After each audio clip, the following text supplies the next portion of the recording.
Dengan segala hormatnya dipersilakan.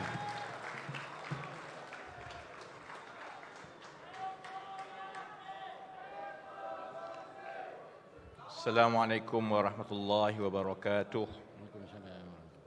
Salam sejahtera. Tachahau. Wanakkam. Saudara pengurusi tetap, Saudara Presiden, pimpinan yang beramanah yang baru saja dilantik, seterusnya saudara-saudari perwakilan dan anggota parti daripada seluruh negara. Terima kasih kepada perwakilan-perwakilan yang datang dari jauh.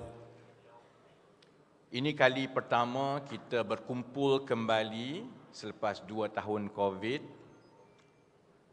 dan kongres yang terakhir adalah kongres-kongres semasa kita berada dalam kerajaan.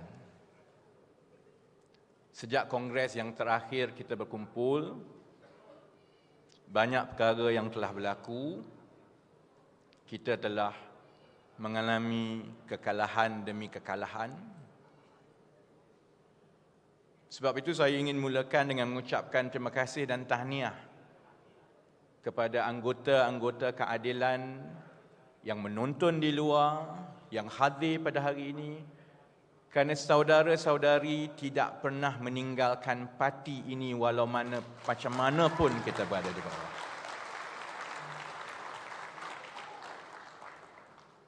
Walaupun kita dikhianati, walaupun kita tidak mendapat tempat di hati rakyat, walaupun kita dikritik, yang saya nampak pada hari ini adalah anggota-anggota parti yang datang dengan semangat yang lebih kuat berbanding dengan semasa kita jadi kerajaan, saudara-saudara. Saya juga ingin mengucapkan tahniah dan terima kasih kepada mereka yang diberi amanah untuk menjadi pimpinan bagi sesi akan datang. Saya mengingatkan diri saya dan saudara-saudari bahawa kita berada dalam saf kepimpinan pada masa parti berada di tempat yang antara paling corot dalam sejarah kita. Ia datang dengan tanggungjawab yang berat dan saudara-saudari akan sentiasa diawasi dan dipantau dan dikritik oleh bukan sahaja anggota parti tetapi rakyat di luar. Ini kali pertama barisan pimpinan kita tidak melibatkan pimpinan-pimpinan daripada kaum India dan juga pimpinan daripada Sabah dan Sarawak. Besar kemungkinan juga kerana ini kali pertama kita kembali kepada perwakilan. Jadi bila perwakilan caranya lain, pandangannya lain. Tapi insya-Allah saudara-saudari, saya pasti saudara Presiden dan barisan kepimpinan akan memastikan bahawa barisan yang lengkap nanti akan menggarap segala kekuatan kita daripada semua kumpulan yang selama ini membina parti kita.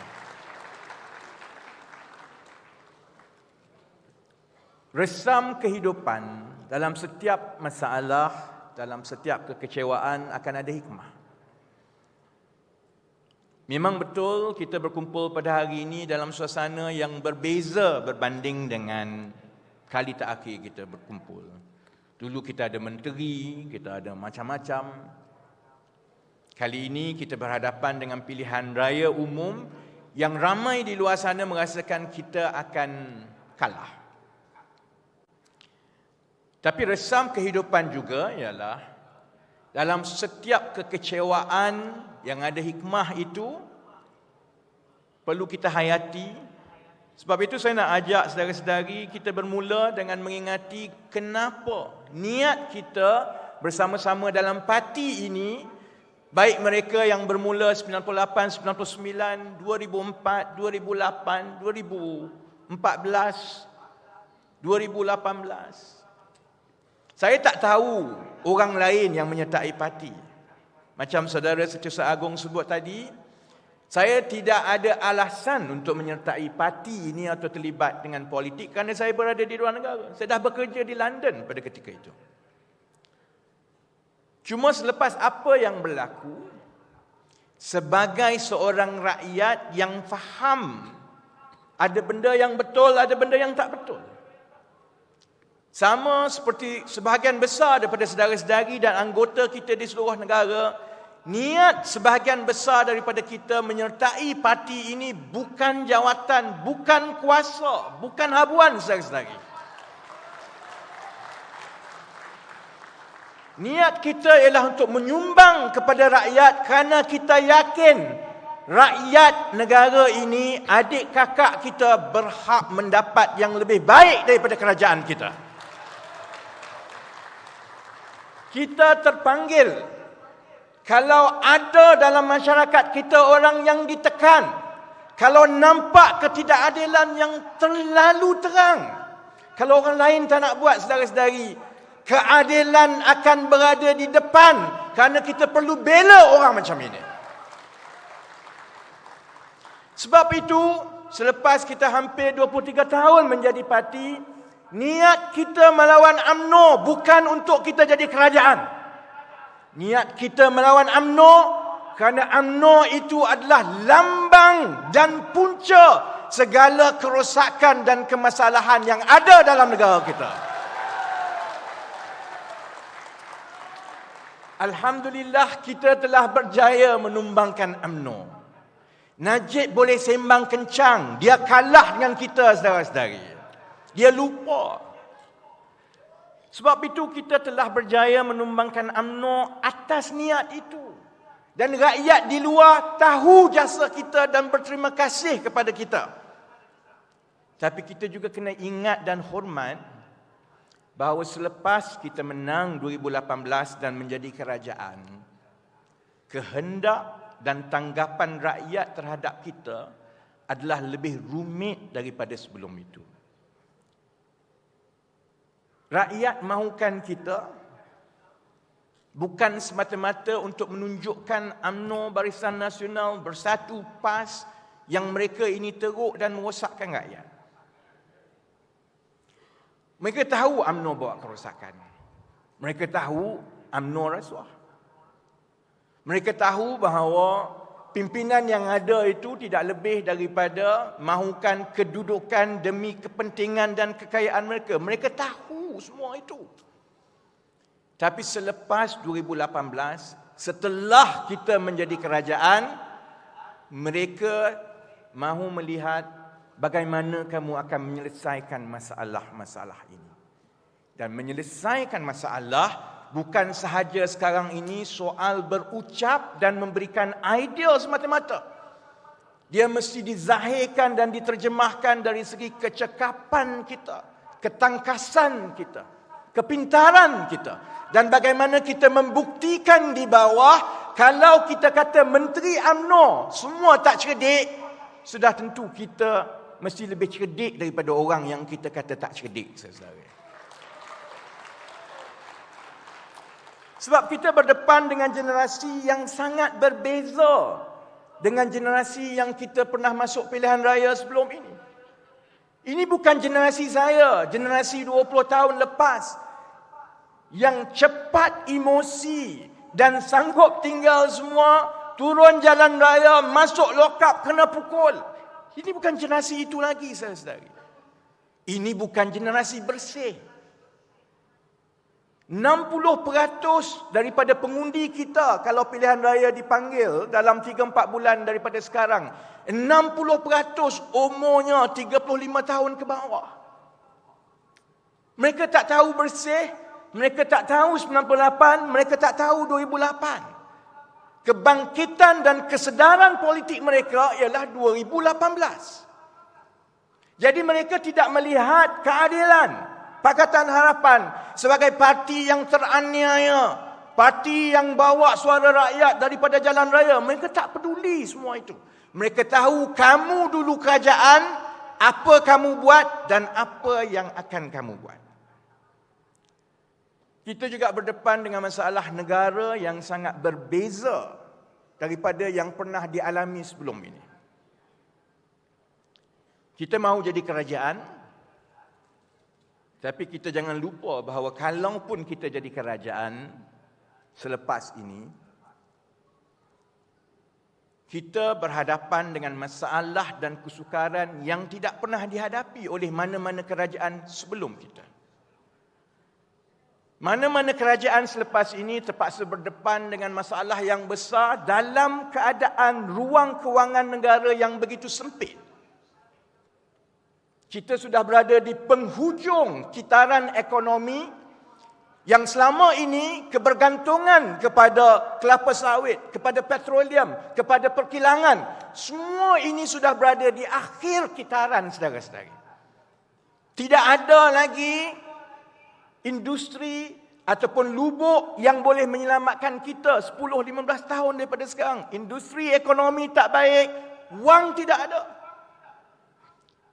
Kemudian kita juga akan mewarisi masalah-masalah kerajaan Perdana Menteri sebelum ini yang menyamakan perkembangan ekonomi dan kesejahteraan itu dengan projek-projek mega negara. Zaman Datuk Seri Presiden dulu pun masalah itu berdepan dengan Tuan Mahathir. Sekarang pun kita berdepan dengan peninggalan daripada Najib. Projek-projek infrastruktur yang besar, caranya sama, projek mahal, feasibility study tak tentu ke mana, tapi dibiayai oleh hutang daripada negara-negara luar, terutamanya China. Beban hutang ini akan diwariskan kepada generasi akan datang 10, 15, 20, 30 tahun daripada sekarang. Ini bukan masalah yang unik kepada kita. Ini masalah yang dihadapi oleh banyak negara di dunia sekarang. Sudah tentu sekarang semua orang faham apa yang berlaku di Sri Lanka. Saya sebut perkara ini sebelum pun dia berlaku. Sebab saya selalu tengok YouTube Sri Lanka. Puncanya ialah kerana ada kerajaan yang meminjam wang yang terlampau banyak daripada terutamanya negara China untuk membina infrastruktur yang sebenarnya tidak diperlukan oleh rakyat pun. Kalau tengok berita-berita Sri Lanka, yang awal sekali dia tunjuk ialah lebuh raya baru yang besar, tapi kereta tak ada. Sebab rakyat dan negara tu tak boleh beli minyak pun. Tapi dia rasa ini pembangunan, ini wang besar, masuk poket dia sedikit. Dan saudara-saudari tahu sekarang apa yang berlaku di Sri Lanka. Kalau orang tua macam kita tak ada makanan, tak apa. Tapi bila bayi sendiri tak ada susu, kerana tak boleh, negara tak ada wang untuk beli susu pun. Semua ini diketahui oleh seluruh dunia sekarang. InsyaAllah kita takkan sampai ke peringkat itu. Tapi kita juga jangan lupa bahawa tanda-tanda itu ada. Kita berdepan dengan generasi muda yang hampir semuanya lebih layak daripada kita, lebih cerdik daripada kita, ijazah lagi bagus daripada kita. Tapi kebanyakan mereka gajinya dan hidupnya lebih susah daripada kita masa kita mula-mula berada di umur mereka. Mereka dibebankan dengan hutang pendidikan yang mereka terpaksa tanggung 20 tahun daripada sekarang. Masuk universiti, kerajaan suruh pergi ambil pendidikan tinggi, dia pun pergi ambil pendidikan tinggi. Ibu bapa pun semua ambil lah pinjaman, PTPTN tak PTPTN. Keluar jadi jurutera. Lebih baik jadi Grab food driver, rider daripada jurutera. Janganlah tepuk, sedih.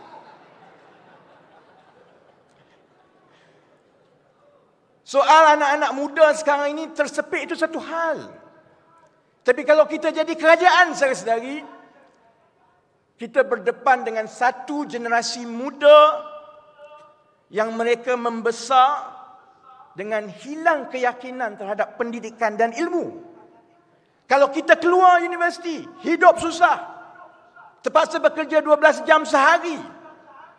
Bila kita berkahwin, ada anak, kita akan beritahu kepada anak-anak kita, tak payahlah belajar susah-susah payah. Kamu tak payah pergi universiti. Baik kamu jadi driver, jadi rider, kamu buat kerja. 10, 15, 20 tahun daripada sekarang, kita berdepan dengan generasi yang sekarang ini kalau kita tidak bela, mereka akan ingat dan perturunkan kekecewaan itu kepada anak-anak mereka. Saudara-saudari, kita juga berdepan dengan golongan-golongan tua yang pencen tetapi tidak cukup dengan simpanan. Dalam dewan ni berapa banyak ni? Syed Hussein Ali terus tunduk. Kita berdepan dengan orang-orang warga emas yang simpanan KWSP 10,000 pun tak ada.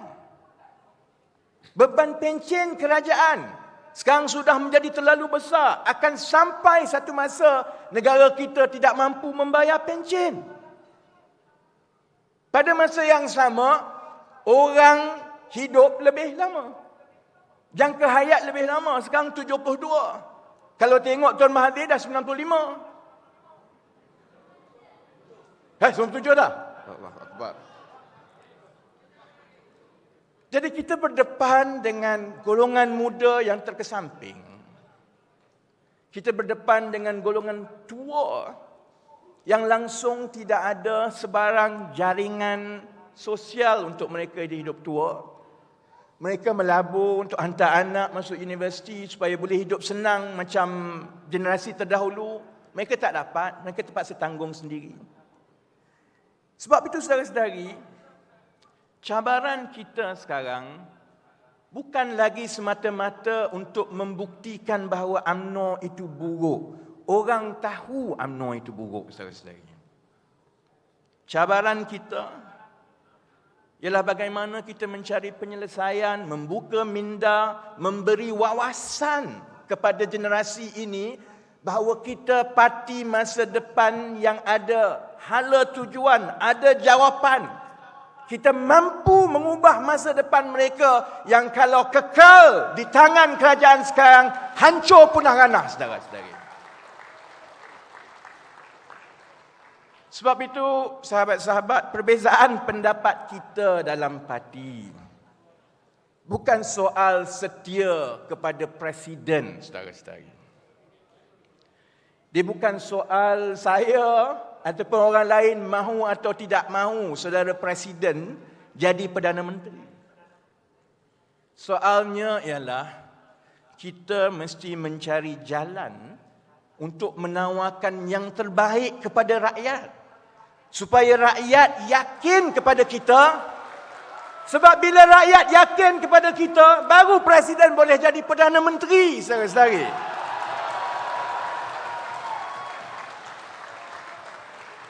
Jadi perbezaan pendapat kita yang banyak perwakilan sebut perpecahan dan sebagainya bukan perpecahan, saudara-saudari.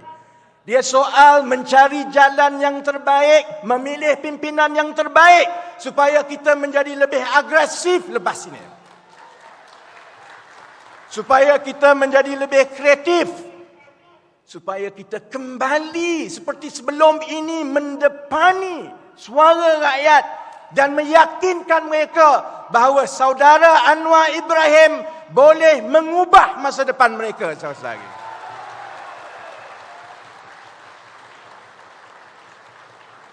Sebab itu saya tahu ramai yang kurang selesa dengan cara saya. Sebab saya orang korporat. Kamu tak buat kerja, takkan aku bagi bonus. Kita nak pimpinan yang betul-betul boleh buat kerja, yang ada peranan, yang boleh menzahirkan perancangan parti supaya kita dekat dan dapat meyakinkan rakyat. Kerana itu jalan kita kepada kemenangan di Putrajaya. Kita tidak mahu pimpinan ataupun wakil rakyat yang kehadiran mereka hanya untuk mengikut presiden, saudara-saudari. Kita tak mahu kalau presiden turun berkempen, sepatutnya dia pergilah kempen tempat lain. Yang kamu ikut presiden tu sebab apa?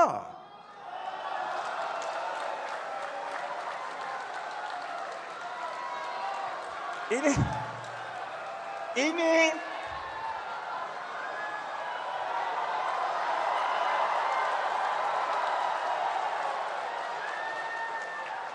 Ini aku duk tengok video lah sekali-sekala kan. Ini presiden duk turun ni berpeluh rambut pun dah tak macam mana. Malah komen pasal rambut lah, sensitif kan. Presiden turun, orang nak bersalam tu susah sebab penuh keliling orang keliling dia dah.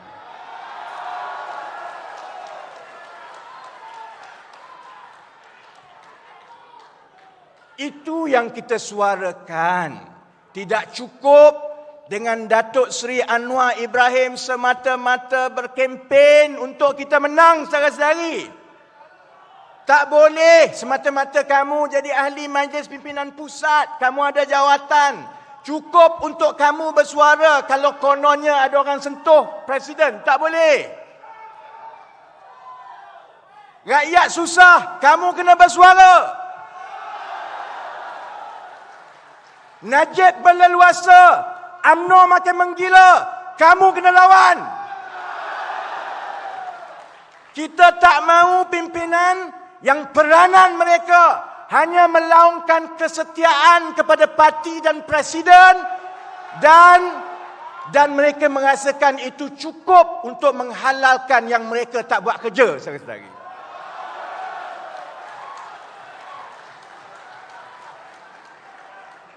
Sebab itu saya duduk kat belakang. Saya tengok ucapan penggulungan, banyak yang bimbang, parti berpecah dan sebagainya. Mereka tak kenal Anwar Ibrahim dan saya.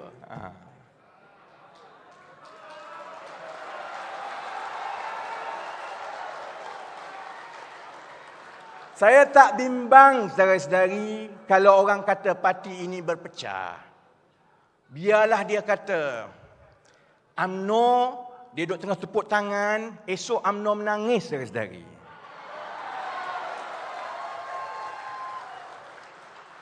Sebab sepanjang pemilihan-pemilihan kita daripada tahun 2010 lagi, pandangan saya, ini adalah kongres dan pemilihan parti yang paling menunjukkan kesepaduan anggota-anggota kita saudara-saudari. Sebab dari segi keputusan pemilihan, dari segi kempen pemilihan, anggota akar umbi secara majoriti dan telah dizahirkan di peringkat MPP, di peringkat AMK, di peringkat wanita, di peringkat pimpinan utama, mereka menghantar kita beberapa isyarat. Isyarat pertama ialah kita mahu kekuatan yang kita bina atas diri kita sendiri, saudara-saudari. Kita tak mahu mengemis dengan mana-mana pihak untuk kita menjadikan Anwar Ibrahim calon Perdana Menteri. Tak payah tawar.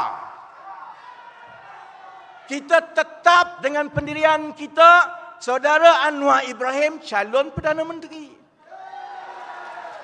Isunya ialah macam mana nak menang pilihan raya. Kita juga tahu bahawa kita perlu menjadi parti yang bertanggungjawab. Kita tak boleh semata-mata untuk mendapatkan kuasa. Kita bersekongkol dengan orang-orang yang memang telah menyusahkan rakyat atau yang menyebabkan luntur idealisme kita. Rakyat tak suka. Dia pilih kita sebab dia yakin dengan landasan kita. Kalau kita lari daripada landasan itu, seperti mana dia pernah pilih kita, dia juga boleh humban kita keluar, saudara-saudara.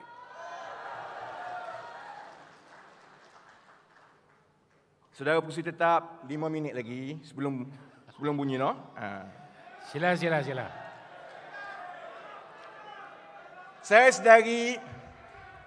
Saya nak ambil kesempatan dalam kongres ni. Berapa kali boleh jerit macam ni? Kena tunggu tahun depan, kan? Saya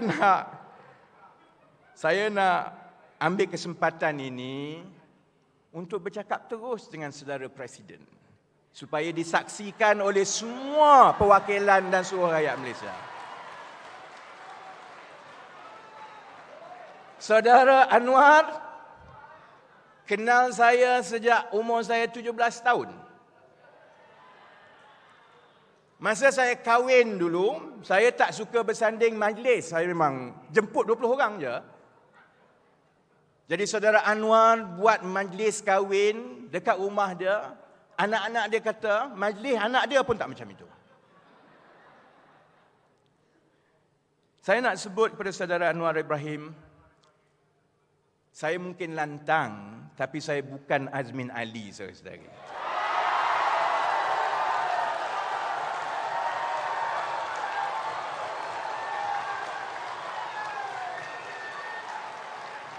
Saudara-saudari, saya telah buktikan saya tidak berminat dengan jawatan menteri ataupun jawatan awam. Kalau saudara Anwar ingat, tahun lepas, Ramadan 2021, lepas lama tak jumpa, saudara Anwar minta nak jumpa, saya pergi jumpa. Saudara Anwar pujuk, kalau ada kesempatan di Putrajaya, boleh ke tidak tolong pertimbang untuk mendapat tempat. Saya tak bagi kata ya ataupun tidak kalau Datuk Seri ingat. Sebab saya memang tidak berminat. Betul ke tak ada? Saya bawa saksi, ingat tak? Semasa Pakatan Harapan menang dulu 2018, saya kembali menjadi orang biasa seperti saudara-saudari. Saya tidak pernah mendapat sebarang jawatan, saya tidak pernah mendapat satu sen. Dan saya tak pernah rasa kesal pasal itu. Itu pilihan saya sebab saya masuk parti ini bukan untuk jawatan. Cuma kalau saya kritik, maksudnya kamu yang memegang jawatan, aku sebagai anggota biasa yang telah sama-sama berjuang, jangan kamu hampakan harapan dan tanggungjawab yang kami letakkan kepada kamu. Saya harap saudara Presiden ingat bahawa saya bukan jenis yang manis di bibir tapi tikam di belakang.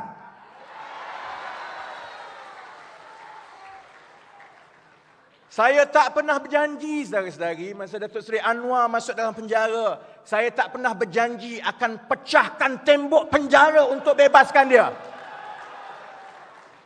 Depan janji, belakang dia pergi runding, dia nak jadi calon Perdana Menteri, saudara-saudari. Saya memang tidak angkat, tidak julang, tidak puji. Kalau saudara-saudari, kalau saudara Presiden nak kecil hatilah. Tapi saya harap saya dihakimi dan diadili dengan usaha saya, dengan kerja saya, dengan konsistensi saya menyebut beberapa perkara. Sebab masa Datuk Seri Anwar berada di dalam penjara, kami tunggu tembok tak pecah-pecah lagi. Akhirnya kami terpaksa jugalah keliling satu Malaysia untuk memenangkan saudara-saudari di kursi di seluruh Malaysia. Kerana kita yakin hanya dengan parti menang Pakatan Harapan akan dapat membebaskan Datuk Seri Anwar Ibrahim daripada penjara.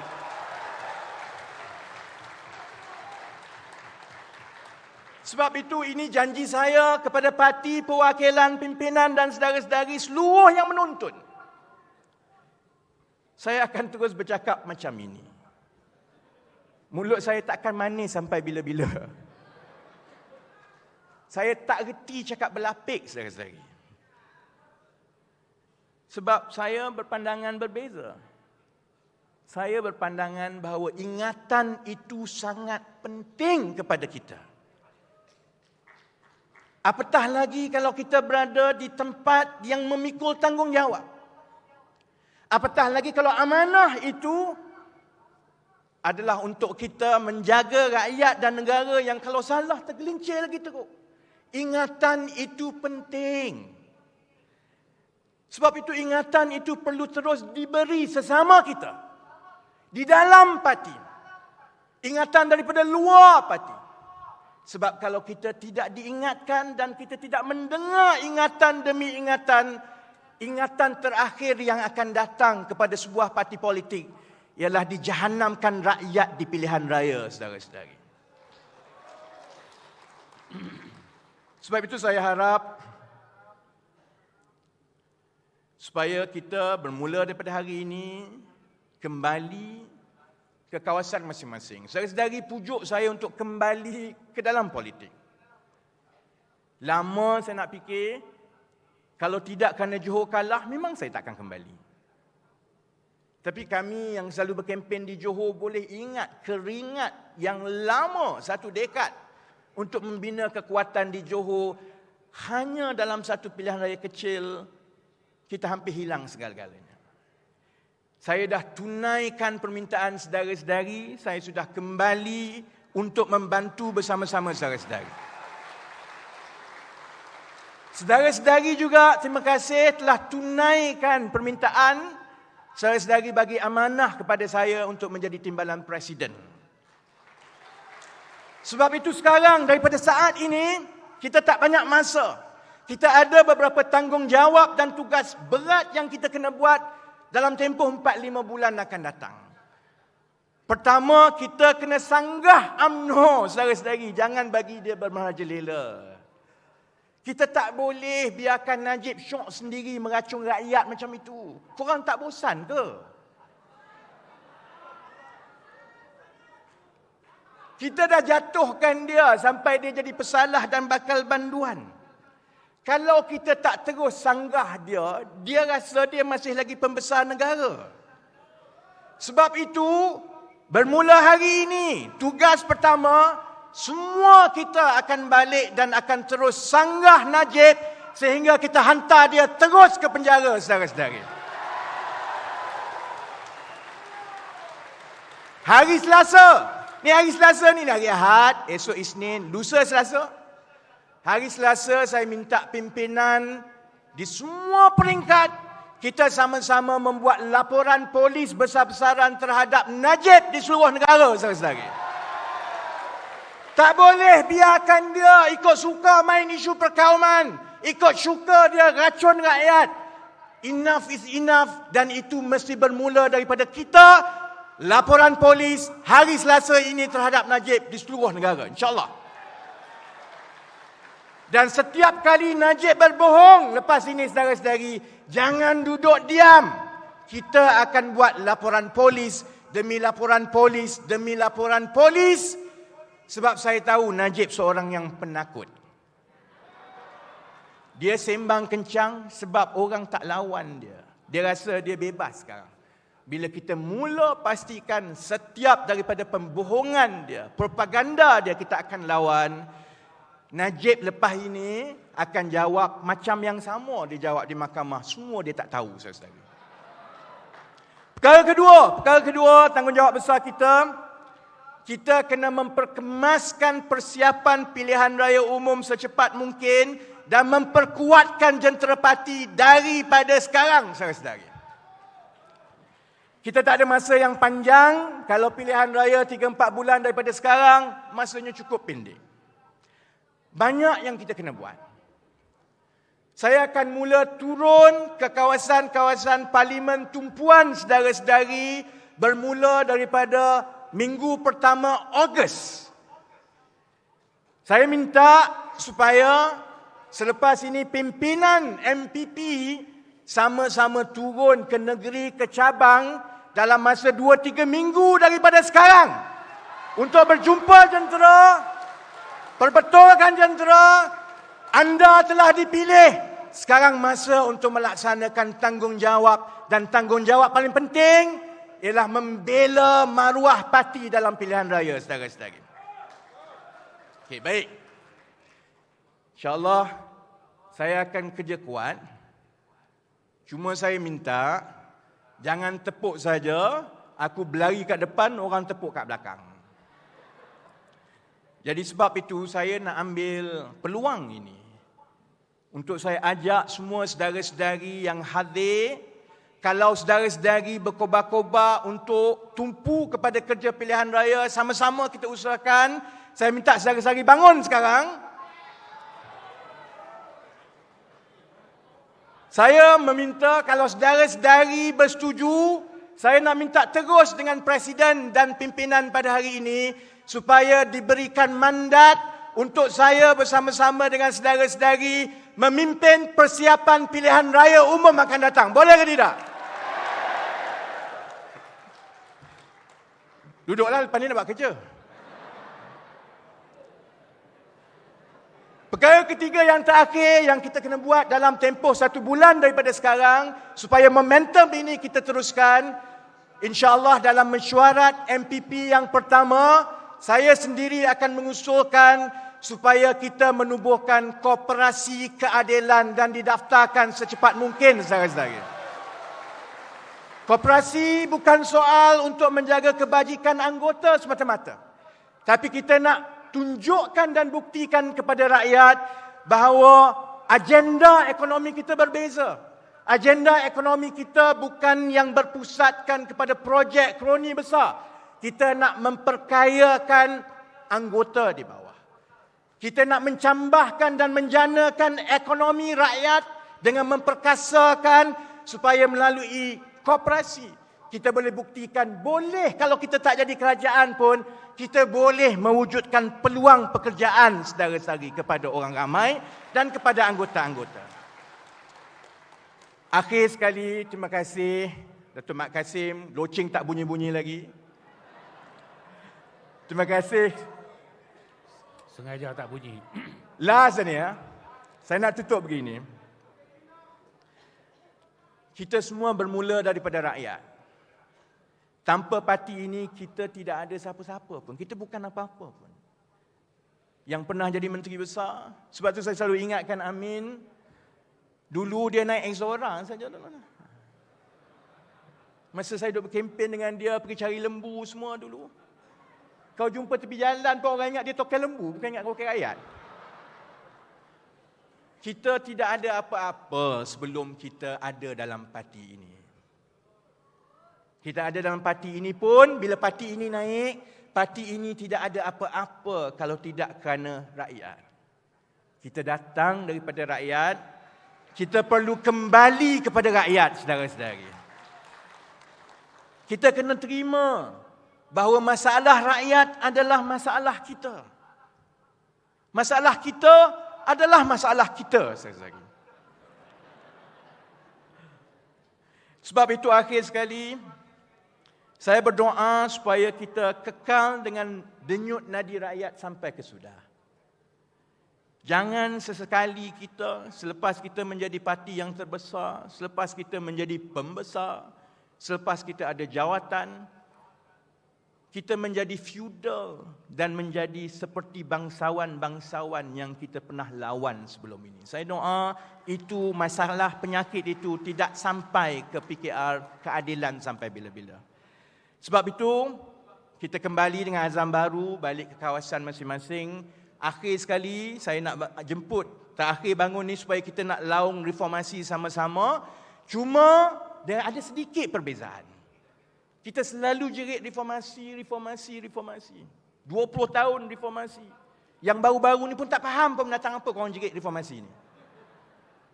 Kali ini, bila saudara-saudari jerit reformasi,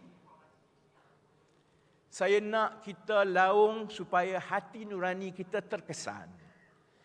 Supaya kita ingat kenapa kita berada di dalam parti ini. Apa itu makna reformasi?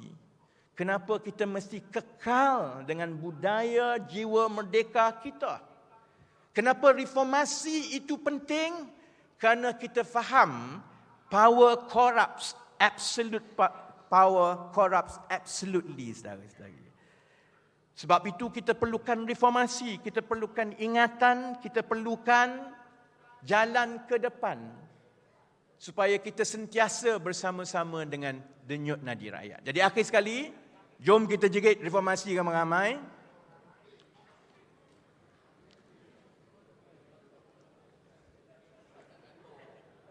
Reformasi! Reformasi! Reformasi. Reformasi. Sekian, sesi nandri vanakam. Assalamualaikum warahmatullahi wabarakatuh. Waalaikumsalam warahmatullahi wabarakatuh. Terima kasih. Terima kasih sekali lagi kepada Timbalan Presiden Saudara Rafizi Ramli yang telah menyampaikan ucapan penggulungan yang penuh dengan bersemangat.